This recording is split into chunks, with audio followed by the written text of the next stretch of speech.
नमस्कार दोस्तों, आज मैं आपको दुर्गा सप्तशती के देवी कवचम, अर्गला स्तोत्रम और कीलकम का पाठ सुनाने जा रही हूँ। प्रेम से बोली माता रानी की जय हो। ओम चंडिका देवी को नमस्कार है। मार्कंडेय जी ने कहा, पितामह, जो इस संसार में परम गोपनीय तथा मनुष्यों की सब प्रकार से रक्षा करने वाला है और जो अब तक आपने दूसरे किसी के सामने प्रकट नहीं किया हो, ऐसा कोई साधन मुझे बताइए।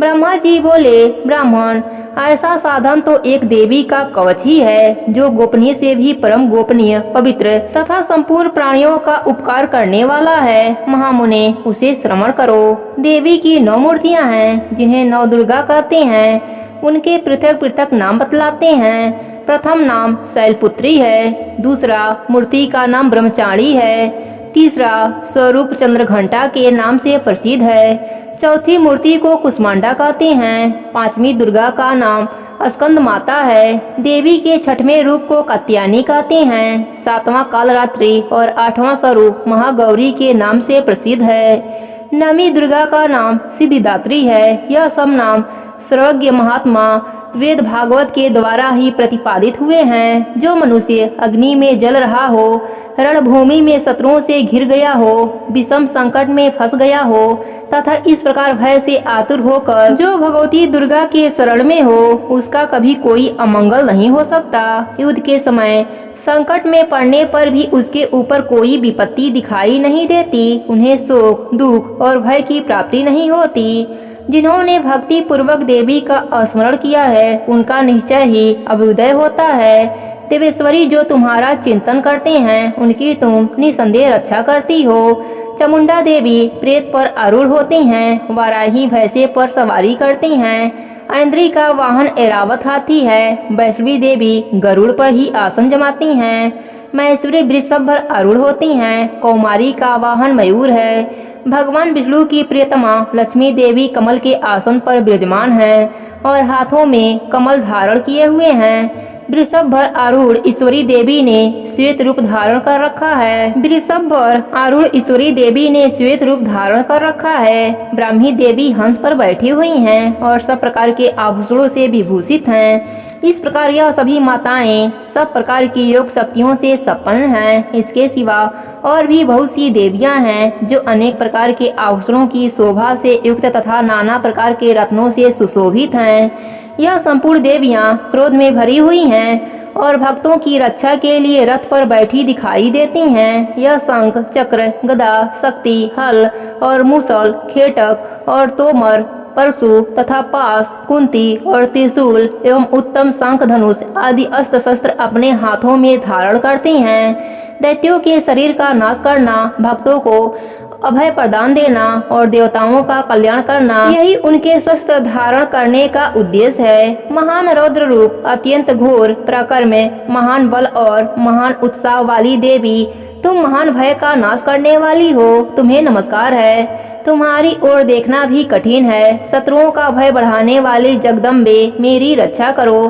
पूर्व दिशा में इंद्र शक्ति, मेरी रक्षा करो। अग्निकोण में अग्नि शक्ति, दक्षिण दिशा में वाराही तथा नेत्रकोण में खड्ग धारणी, मेरी रक्षा करो। पश्चिम दिशा में वाराही और बाह्यकोण में मृग पर सवारी करने वाली देवी, मेरी रक्षा करो। उत्तर दिशा में कौमारी और ईशान कोण में शूल धारणी देवी रक्षा करें। ब्राह्मणी, तुम ऊपर की ओर से मेरी रक्षा करो और वैष्णवी देवी नीचे की ओर से मेरी रक्षा करें। इसी प्रकार 100 को अपना वाहन बनाने वाली चामुंडा देवी 200 दिशाओं में मेरी रक्षा करें। जया आगे से और विजया पीछे की ओर से मेरी रक्षा करें। वाम भाग से अजिता और दक्षिण भाग से अपराजिता रक्षा करें। उद्योतनी शिखा की रक्षा करें। उमा मेरे मस्तक पर विराजमान होकर रक्षा करें। ललाट में मालाधरी रक्षा करें और यशस्विनी देवी मेरी भवों का रक्षण करें। भावे के मध्य भाग में त्रिनेत्रा और नथनों की यम घंटा देवी रक्षा करें।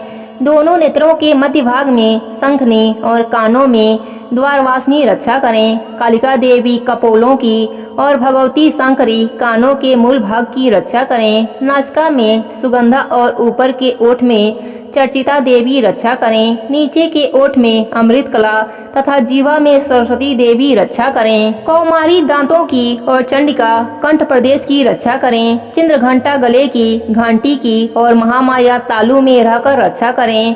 कमांची ओढ़ी की और सर्वमंगला देवी वाड़ी की रक्षा करें।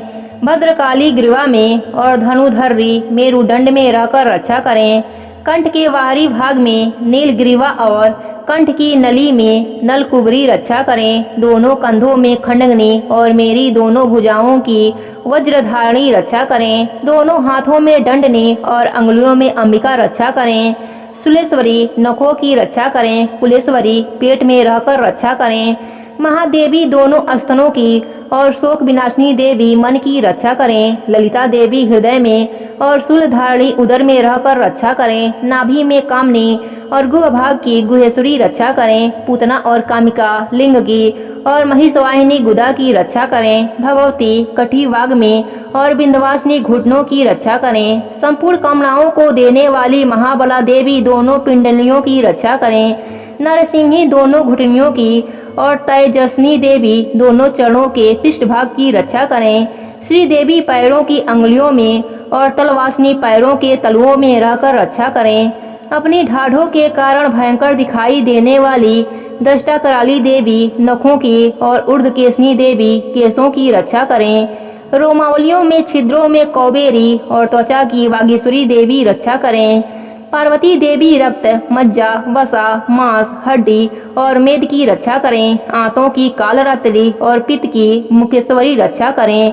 मूलाधार आदि कमल केशों में पदावती देवी और कफ में चूड़ामणि देवी स्थिर होकर रक्षा करें। नख के तेज की ज्वालामुखी रक्षा करें, जिसका किसी भी अस्त्र से भेदन नहीं हो सकता।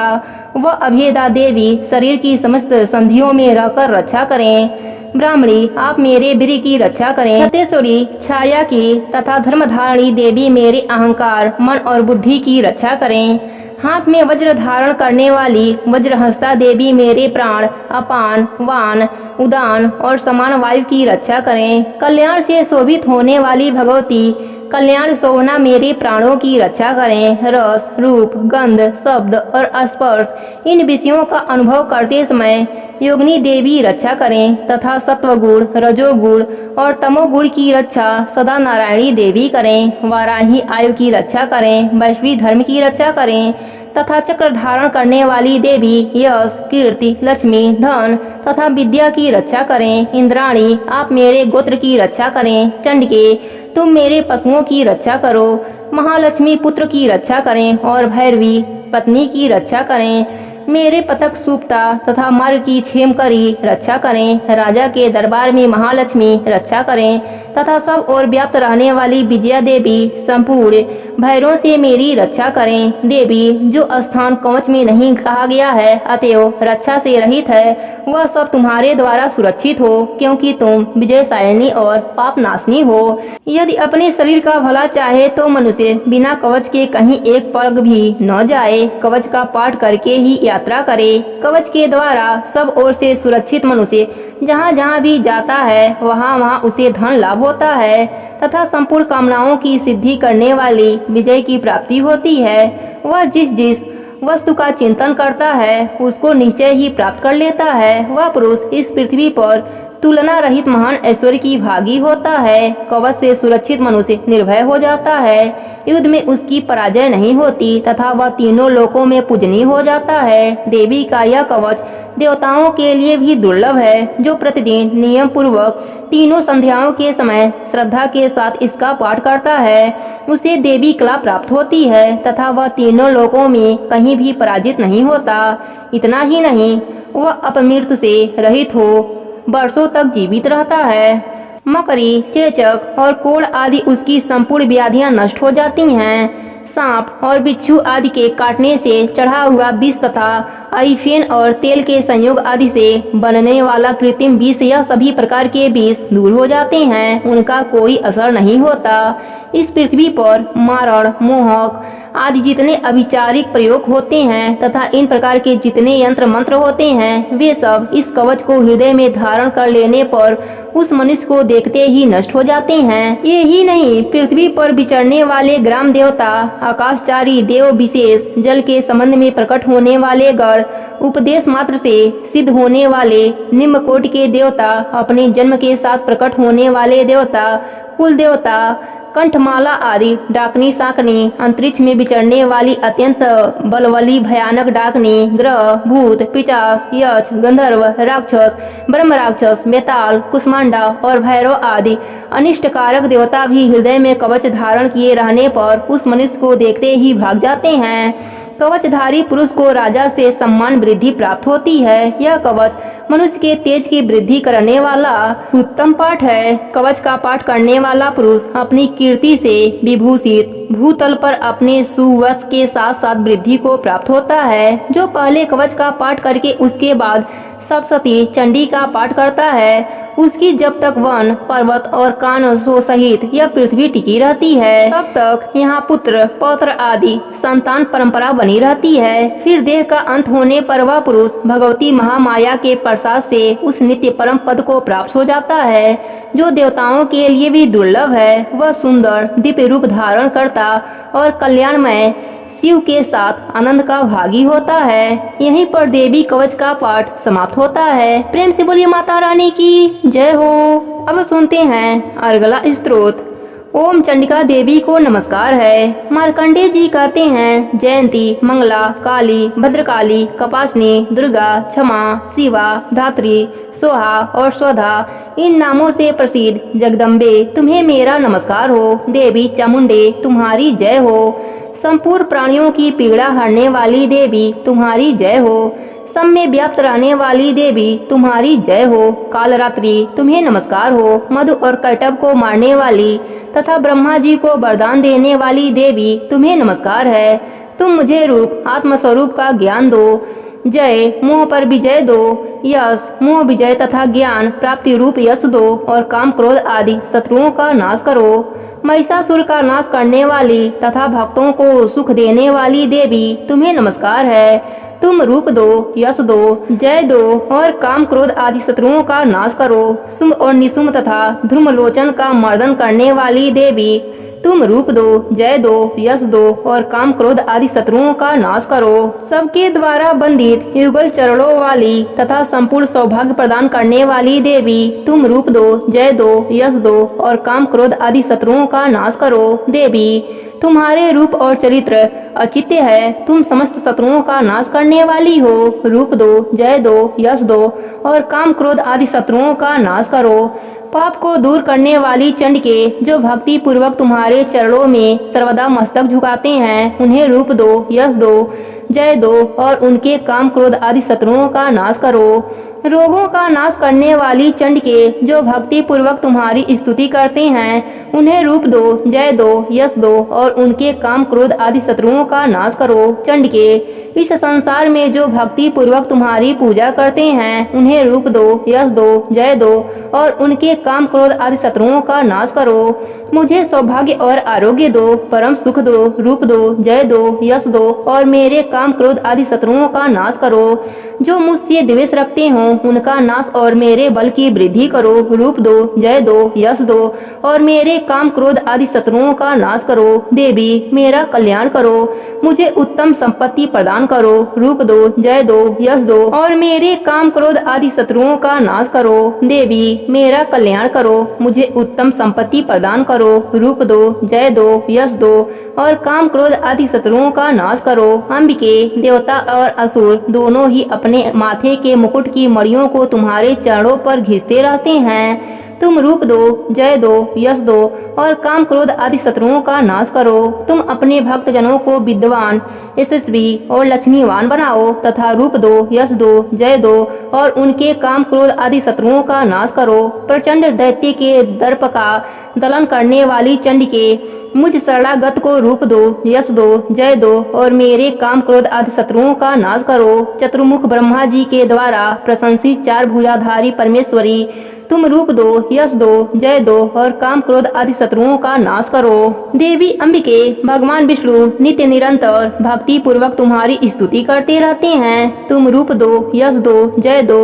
और काम क्रोध आदि शत्रुओं का नाश करो। हिमालय कन्या पार्वती के पति महादेव जी के द्वारा प्रशंसित होने वाली परमेश्वरी, तुम रूप दो, यश दो, जय दो और काम क्रोध आदि शत्रुओं का नाश करो। सचिपति इंद्र के द्वारा सद्भाव से पूजित होने वाली परमेश्वरी, तुम रूप दो, यश दो, जय दो और काम क्रोध आदि शत्रुओं का नाश करो। प्रचंड भुज दंडों वाले दैत्यों का घमंड चूर करने वाली देवी, तुम रूप दो, जय दो, यश दो और काम क्रोध आदि शत्रुओं का नाश करो। देवी अंबिके, तुम अपने भक्तजनों को सदा असीम आनंद प्रदान करती रहती हो। मुझे रूप दो, यश दो, जय दो और मेरे काम क्रोध आदि शत्रुओं का नाश करो।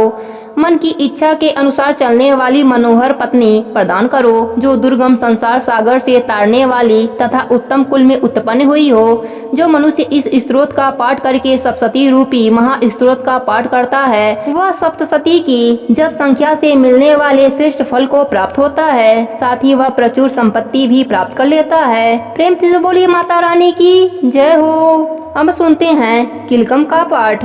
मार्कंडेय जी कहते हैं, विशुद्ध ज्ञान ही जिसका शरीर है, तीनों वेद ही जिनके तीन दिव्य नेत्र हैं, जो कल्याण प्राप्त के हेतु हैं तथा अपने मस्तक पर अंधचंद्र का मुकुट धारण करते हैं, उन भगवान शिव को नमस्कार है। मंत्रों का जो अभी किलंकर है, अर्थात मंत्रों की सिद्धि में विघ्न उपस्थित करने वाले साप रूपी किलकम का जो निवारण करने वाला है, उस सप्तशती स्तोत्र को संपूर्ण रूप से जानना चाहिए और जानकर उसकी उपासना करनी चाहिए। यद्यपि सप्तशती के अतिरिक्त अन्य मंत्रों में जप में जो निरंतर लगा रहता है, वह भी कल्याण का भागी होता है। उसके भी उच्चाटन आदि कर्म सिद्ध होते हैं तथा उसे भी समस्त दुर्लभ वस्तुओं की प्राप्ति हो जाती है। तथापि जो अन्य मंत्रों का जप न करके केवल इन सप्तशती नामक स्तोत्र से ही देवी की स्तुति करते हैं, उन्हें स्तुति मात्र से ही सच्चिदानंद स्वरूपणी देवी सिद्ध हो जाती हैं। उन्हें अपने कार्य की सिद्धि के लिए मंत्र, औषधि तथा अन्य किसी प्रकार के साधन का उपयोग आवश्यकता नहीं रहता। बिना जप के ही उनके उच्चाटन आज समस्त अभिचारिणी कर्म सिद्ध हो जाते हैं। इतना ही नहीं, उनकी संपूर्ण अभिष्ट वस्तुएं भी सिद्ध होती हैं। लोगों के मन में यह शंका थी कि जब केवल सप्तशती की उपासना से अथवा सप्तशती को छोड़कर अन्य मंत्रों की उपासना से भी समान रूप से सब कार्य सिद्ध होते हैं, तब इनमें श्रेष्ठ कौन सा साधन है। लोगों की इस शंका को सामने रखकर भगवान शंकर ने अपने पास आए हुए जिज्ञासुओं को समझाया कि यह सप्तशती नामक संपूर्ण स्तोत्र की सर्वश्रेष्ठ एवं कल्याणमय है। तदंतर भगवती चंडिका के सप्तशती नामक स्तोत्र को महादेव जी ने गुप्त कर दिया। सप्तशती के पाठ से जो पुण्य प्राप्त होता है, उसकी कभी समाप्ति नहीं होती, किंतु अन्य मंत्रों के जप जन्य पुण्य की समाप्ति हो जाती है। अतः भगवान शिव ने अन्य मंत्रों की उपेक्षा जो सप्तशती की ही श्रेष्ठता का निर्णय किया, उसे यथार्थ ही जानना चाहिए।